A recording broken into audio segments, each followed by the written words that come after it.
माता पार्वती ने 2 वर मांगे थे भगवान शंकर से।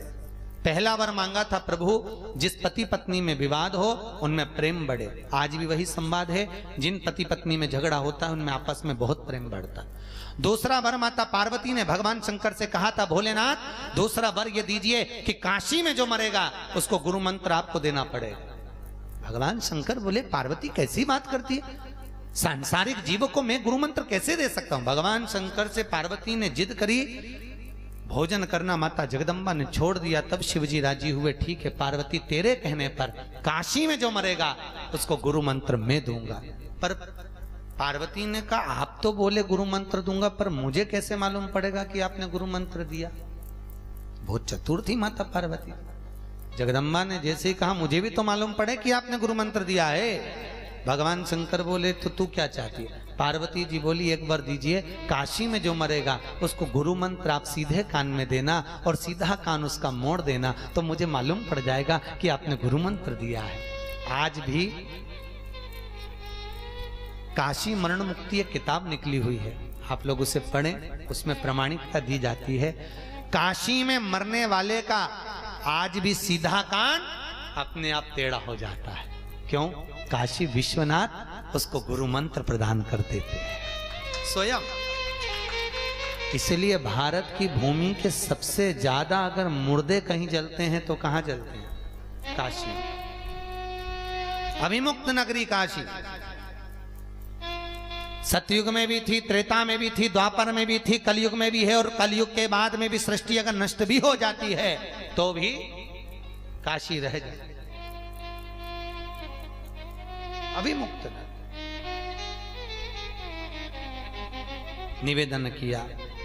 घूमते घूमते चंचुला देवी, गांव के लोग काशी विश्वनाथ का दर्शन करने जा रहे थे, चल दी। अब इसका मन कभी कथा में तो रमता नहीं था। कई कई माताएं होती हैं तीर्थ करने चली जाती हैं पर मन नहीं रमता, वो तो शॉपिंग करने जाती हैं। सबसे ज्यादा शॉपिंग लोग तीर्थ में करते हैं। ये भी खरीद लूं बच्चे के लिए, पोते के लिए, पोती के लिए, घर के लिए, ये ले लूं वो ले लूं, जो मिल जाए सारा खिलौना ढेला सब कुछ ढेर लगा ले। अब चंचुला देवी ने विचार करा, मैं करूं क्या, मंदिर में मन लगे नहीं, काशी विश्वनाथ का दर्शन करने गई नहीं, बाजार घूम रही थी। बाजार घूमते घूमते एक शंकर जी के पावन महीने मंदिर में, और वहीं पर शिव महापुराण की कथा हो रही थी। उस कथा को माता पार्वती की ऐसी कृपा हुई, शिव की ऐसी कृपा हुई कि चंचुला देवी ने कुछ क्षण की शिव महापुराण सुन ली। और शिव पुराण सुनने के बाद वहां से चली तो मन में भाव आया, एक बार ऐसी शिव पुराण श्रवण में पूर्ण करूं। बाबा से विनती कर पूरी शिव महापुराण चंचुला देवी ने काशी की नगरी में श्रवण करी और विश्वनाथ जी से विनती करी, भोलेनाथ मैं आपके ही धाम को जाऊं। विश्वनाथ के धाम को वो चंचुला देवी प्राण त्याग कर चली गई। पर चंचुला देवी के मन में एक बात अड़ गई, मेरे पति को मोक्ष नहीं मिला, मेरे पति को मोक्ष मिले कैसे? बिंदुक तो तड़प रहा, उसकी मुक्ति कैसे हो, क्या करा जाए? तो कहा, माता पार्वती से विनती करी, जगदम्बा मां मेरे पति के मोक्ष के लिए कुछ उपाय बता दीजिए। ऐसी प्रार्थना है आपसे, कुछ ऐसा निवेदन करती हूँ माँ, बस ऐसी कृपा कर दो मेरे पति को मोक्ष मिल जाए। तो माता पार्वती बोली, अगर मोक्ष चाहिए तो एक बार शिव महापुराण की कथा श्रवण करो। और माता चंचुला देवी ने नारद जी से जाकर विनती करी। नारद जी ने कहा, मुझे तो श्राप लगा है, मैं एक जगह नहीं बैठ सकता, पर मेरा मित्र है तुमरू का। नारद जी के मित्र का दर्शन आप शंकर जी के जितने मंदिर बने होंगे ना उस पर करिएगा। शंकर जी के मंदिर के एक दरवाजे पर नारद जी की मूर्ति देखेंगे आप, दक्षिण साइड में आपको ज्यादा मूर्ति मिलेंगी, और दूसरे दरवाजे पर आप तुमरुका जी, नारद जी जैसी वीणा करताल है और घोड़े का मुंह लगा है, उनको कहते हैं नारद जी के मित्र तुमरुका, शंकर जी के परम पास। तुमरुका जी से विनती करी, तुमरुका जी आप कथा कहिए। तुमरुका जी ने कहा, कथा तो कह दूं पर यजमान जोड़े के रूप में कौन बैठेगा? विनती करी। पार्वती जी ने कहा, तू शंकर जी की आराधना कर, शंकर भगवान की आराधना करी। तो शिव जी ने चंचुला देवी से कहा, तुम चिंता मत करो, पार्वती और शिव स्वयं शिव महापुराण के यजमान बनकर बैठेंगे। भगवान शंकर ने पार्वती से कहा, तू श्रृंगार करके आ।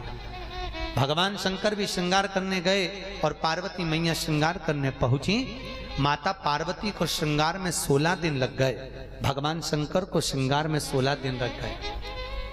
पहली बार भगवान शंकर दूल्हे जैसा श्रृंगार करे हैं और माता पार्वती पहली बार स्वर्ण का आभूषण धारण करी है विवाह के बाद, पहली बार। आज भी भगवान शिव और पार्वती जब श्रृंगार करके सामने आए, नारद जी देखकर ये तो गणा जी ईश्वर जी लग रहे हैं और ये गोरा जी लग रही है। भगवान का नाम रख दिया गणा गोर। आपके यहाँ होती कि नहीं होती मालूम नहीं, पर मारवाड़ियों में गणगोर का बड़ा प्रमाण है। ईश्वर जी और गोरा जी।